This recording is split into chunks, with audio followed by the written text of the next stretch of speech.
Hello বন্ধুরা, welcome back to our channel AROSHI'S class.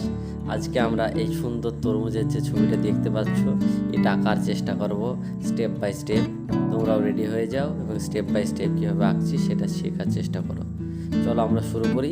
তার আগে চ্যানেলটিকে অবশ্যই তোমরা সাবস্ক্রাইব করে নিও এই ধরনের ভিডিও পাওয়ার জন্য। দেখো এখানে স্টেপ 1-এ একটা দাগ টেনেছি শুধুমাত্র।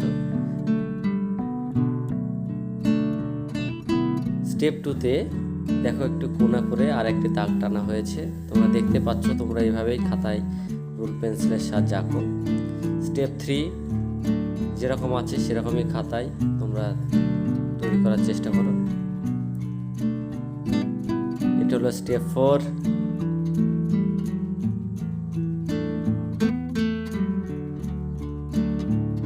স্টেপ 5 স্টেপ 5টা কিরকম করেছি। এটা হলো স্টেপ 6। আমাদের বোঝার সুবিধার্থে আমরা স্টেপ বাই স্টেপ তৈরি করেছি।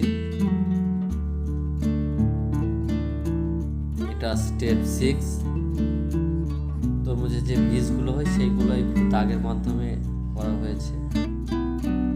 এটা হলো স্টেপ 7, লাস্ট স্টেপ। এটা আমরা রং করেছি, যে কালারের সাহায্যে রংটা করেছি সেগুলো ভালো করে দেখে নাও। এইভাবে কালার দিয়ে তোমরা রংগুলো করবে সুন্দর করে। আমাদের ভিডিওগুলি ভালো লাগলে অবশ্যই আমাদের চ্যানেলটিকে অবশ্যই সাবস্ক্রাইব করে নাও এবং আমাদের সঙ্গে থাকো। সকলকে ধন্যবাদ।